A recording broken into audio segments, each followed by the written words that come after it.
E estamos começando mais um dia, um bom dia, uma boa tarde, uma boa noite. Não sei que horário que você estará vendo esse vídeo, mas que você tenha uma excelente semana protegida pela graça de Deus, minha gente. Muito obrigado pela sua companhia. Sejam todos muito bem-vindos, porque para quem não sabe, o negócio amanheceu ruim para uma turma aí.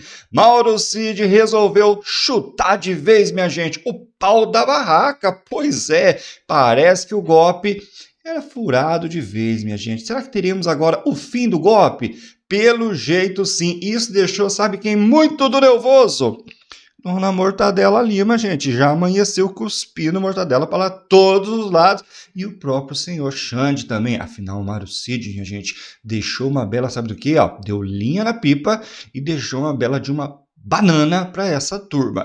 Se você não está entendendo, você calme seu coração que eu vou te explicar tudo isso e muito mais, sempre com muita informação e apenas uma pitadinha de muito humor, né, gente? Porque a gente gosta, a gente gosta. Muito obrigado novamente pela sua companhia. Aqui quem vos fala é Denis Souza, minha gente. Fala aqui de São José dos Campos, São Paulo. Me conta aqui nos comentários da onde que você está acompanhando. E claro, se você ainda não é inscrito, se inscreva, deixa também o seu like de sempre e ativa aí este sininho para você ficar por dentro de todas as notificações, minha gente. E o frio continua, que é uma beleza, né, pessoal? Quero trazer também, pessoal, a voadora que ele próprio, minha gente, Bolsonaro já chegou, minha gente, dando nessa turma. Afinal, pensa numa turma brava, mas pensa numa turma nervosa, gente. É a turma, sabe da onde? Blogueiro da Globo, gente. Afinal, né, parece, minha gente, que a delação aí também foi para o ralo. Então a semana tá começando daquele jeito. Tem uma péssima notícia para a Lully também, gente. Então você fique comigo até o fim desse vídeo. Mas eu já quero fazendo o nosso jabazinho, pessoal. Porque como eu falo para vocês, gente, infelizmente essa ideologia tem invadido todos os países e aqui no nosso país não é diferente. Como é triste ver um ministro da Suprema Corte, né, passando pano, minha gente, ou se dizer amante dessa ideologia. Eu estou falando do que, minha gente? Do comunismo, né, pessoal? Que por onde passa devasta com tudo. Vou colocar aqui para vocês, pessoal, este conteúdo sensacional que é o Família Protegida do Comunismo. Eu sempre falo e repito, o conhecimento é a chave que nos liberta. Por isso que essa turma quer censurar a rede social, um monte de coisa. Eles não querem que você pense não, gente. Não quer que você tenha informação. Então tá aqui, gente, esse e-book digital. Vou deixar aqui para vocês. Se você quiser conhecer, é só clicar no primeiro link lá nos comentários. Então você vai no comentário, o primeiro link lá vai estar fixado. Você vai clicar no link, pessoal, e obviamente você estará nos ajudando nesse projeto. Família Protegida do Comunismo. Infelizmente, essa ideologia ela tem invadido de uma forma muito sutil que muitas vezes a gente acaba não se dando conta. Então, para você ficar a par, Família Protegida do Comunismo. Você protegido, sua família, seus netos, e você pode enviar para todo mundo, pessoal, como é um arquivo digital, tá bom? Então, primeiro link aqui, clica lá e fique protegido desse cão aí. Com respeito ao cão, né? Vamos lá, minha gente. Sem mais delongas, eu quero começar com esta matéria aqui para vocês, porque eu fiquei... gente, até uma lágrima descendo aqui, gente. E um pouco triste, vou mostrar para vocês aqui, né? Olha lá, gente. Produção, música triste aí. Eu não tenho produção, gente, é coisa da minha cabeça. Vamos lá. Militares voltaram a alertar para risco da FFAA, gente, as Forças Armadas, né? Entrarem em estado vegetativo, não. Após os cortes de investimentos pelo governo federal, minha gente. Vocês viram, né? Olha a lágrima descendo, gente. Ela voltou de novo, olha que coisa mais surreal. Voltou a lágrima de novo, porque eu não fiquei com pena coisíssima nenhuma. E vocês sabem muito bem o porquê, né, gente? Não precisamos falar mais nada. Pois é, né? Essa turma aqui depois gostou aí, de bater continência para o Lully. Agora estão aí, minha gente. Segundo eles, estão entrando num estado vegetativo, segundo eles. O que vocês acharam, minha gente? Me conte aqui nos comentários. E você se emocionou também? Ficou emocionado? Me conta aqui nos comentários. Agora, olha isso aqui, gente. Jornal Globo publicou o seguinte: com valorização do peso, argentinos invadem o Brasil, puxando vendas de comércio e hospedagem. Gente, olha só a diferença, né, que faz realmente um governo. E tem gente que diz que um governo não consegue mudar um país. Eu fui em 2012, 13, sei lá, para Argentina. E na época o peso estava totalmente desvalorizado, o país literalmente quebrado, gente. Você chegava lá com o seu real, fazia o câmbio, meu amigo, literalmente estava rico lá. Tudo era barato, nossa, você fazia festa na Argentina. Depois que entrou Javier Milei, gente, a economia começou a decolar, as coisas começaram a andar. Eu fui ano passado novamente para a Argentina. O negócio é outra coisa, minha gente. É outra coisa. Como diz, né, as festas dos brasileiros lá em Gastança acabou, meu amigo. E parece que as coisas mudaram agora, ó. A roda girou, minha gente. Só que isso aqui não é somente, né, pelo excelente trabalho, obviamente, que Javier Milei tem feito aí e a valorização do peso, mas também pela desvalorização do real. O nosso país, minha gente, nossa moeda não está valendo nada. Literalmente nada. E isso tem nome e sobrenome. Janjo da Silva, gente. Janjo da Silva e o seu desgoverno. Só realmente não enxerga quem não quer. Mas calma teu coração, gente, que eu tenho uma notícia já já para vocês aqui, ó. Você vai ficar surpreso, meu amigo. Assim, meu Deus do céu, com a eficiência dessa turma. Fica animado não, tá bom? Porque você sabe que contém bastante ironia. Mas vamos lá, gente. Continuando, dia triste pro Lula. E por quê, Dani? Por quê? O G1 publicou o seguinte, olha aqui. O IPEC. Quase metade dos brasileiros diz que a economia piorou nos últimos 6 meses. E aí, quando a gente vê essas pesquisas, que a gente sabe muito bem que tem uma certa parcialidade, se aqui diz que a metade dos brasileiros, né, acha que piorou realmente, pode ter certeza, minha gente, que essa porcentagem é muito maior, tá bom? E é só você na rua e ver aí com as pessoas realmente qual que é a reação das pessoas. E ninguém quer ver Janja e sua turma pintado de ouro. Então tá aí, né? O que você achou? Me conta aqui nos comentários. E como eu falei para vocês, olha que governo competente, vamos ver?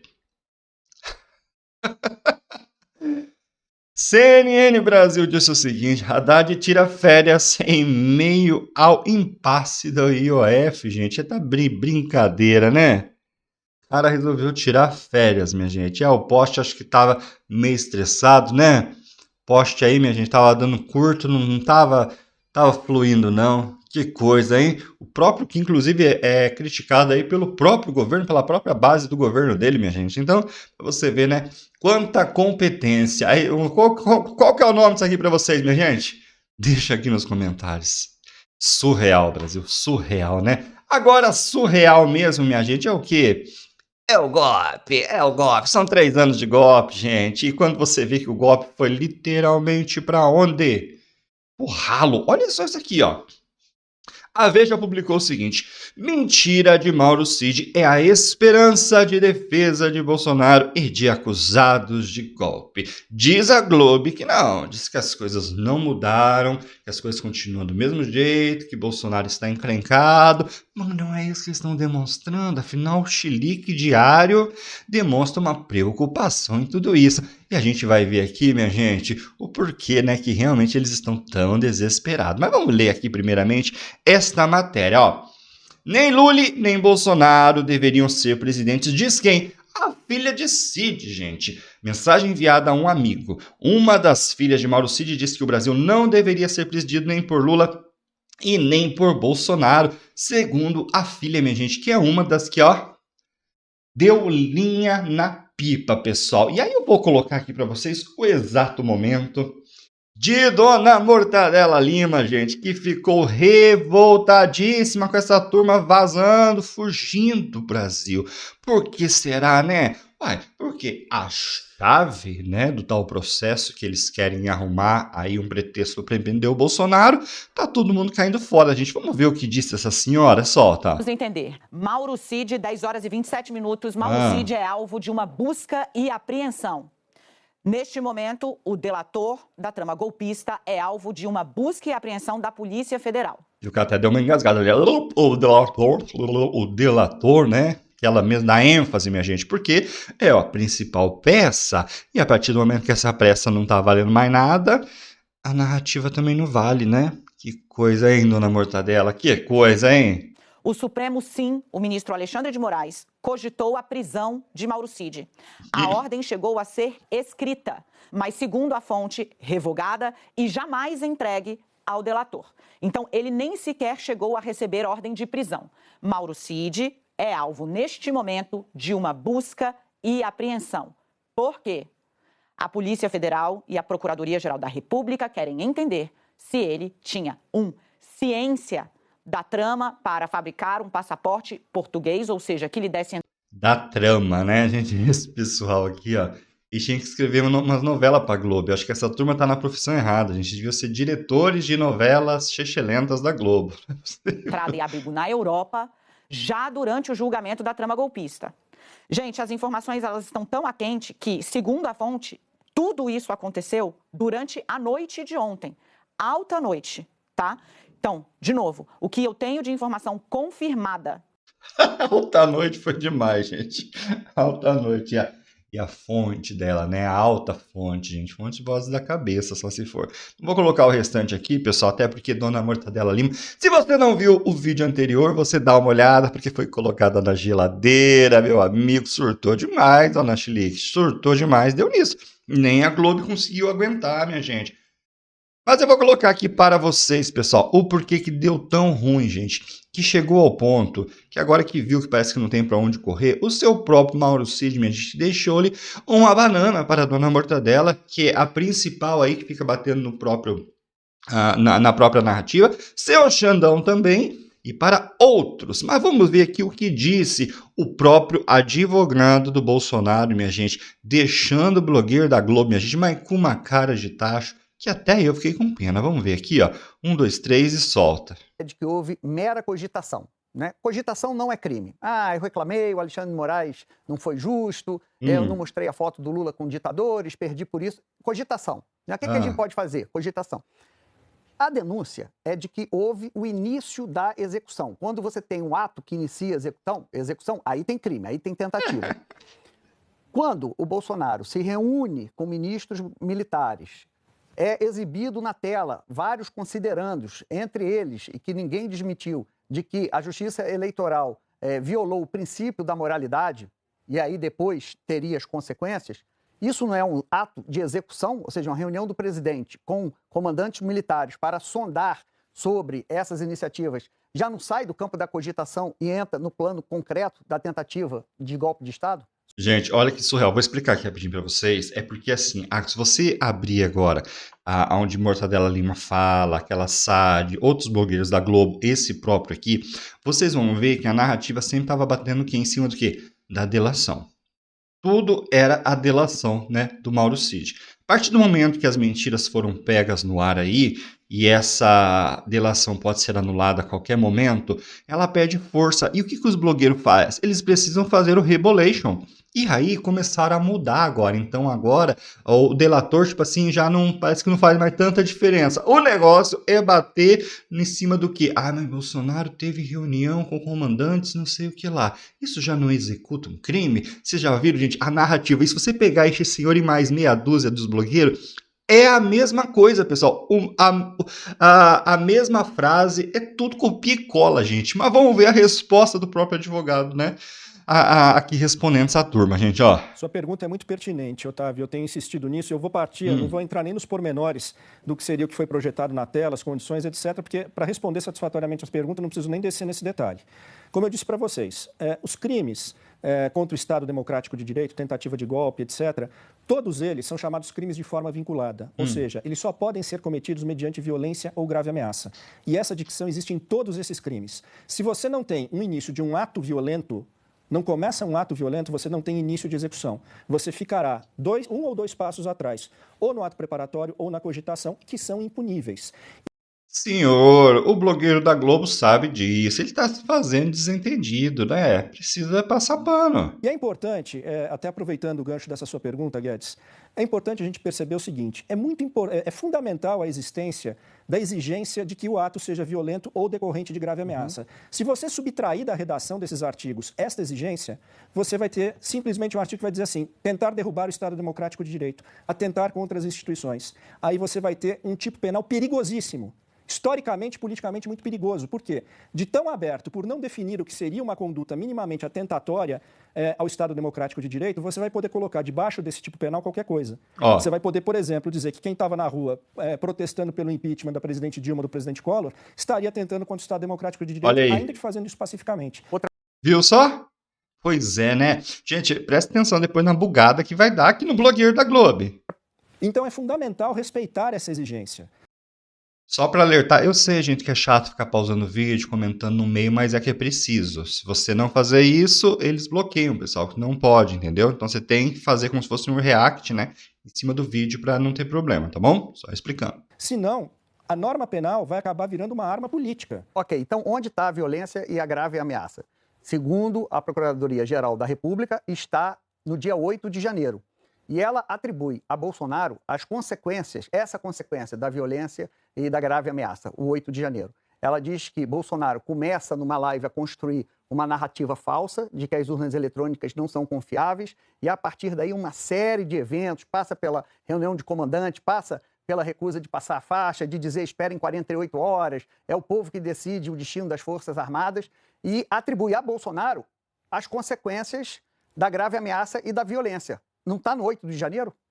É isso que se tentou fazer ao longo do inquérito, né? Esse inquérito, o relatório final do inquérito, onde indiciou o presidente Bolsonaro e todos os demais hoje réus, ele tentou, ao longo de 2 anos de investigação, conectar o presidente Bolsonaro ao 8 de janeiro. E não conseguiu, não o fez. Você não encontra um único elemento ligando o presidente Bolsonaro aos atos do 8 de janeiro. Você não tem ele falando com manifestantes, você não tem a ida dele em acampamentos, nada, nenhuma conexão.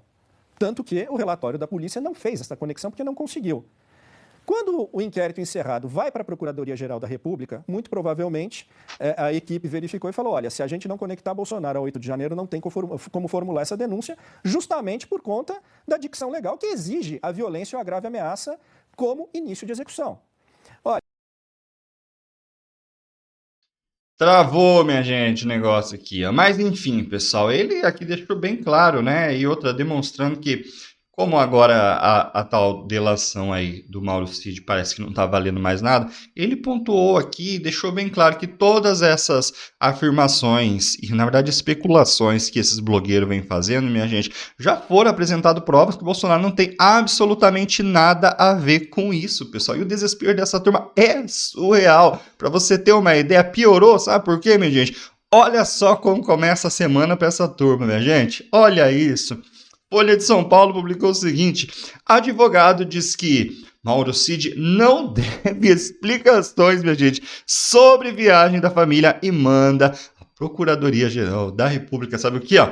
Se danar, minha gente. Deixou-lhe uma bela de uma banana, pessoal, aí pra Dona Mortadela, seu Xandão e companhia e toda essa turma, pessoal.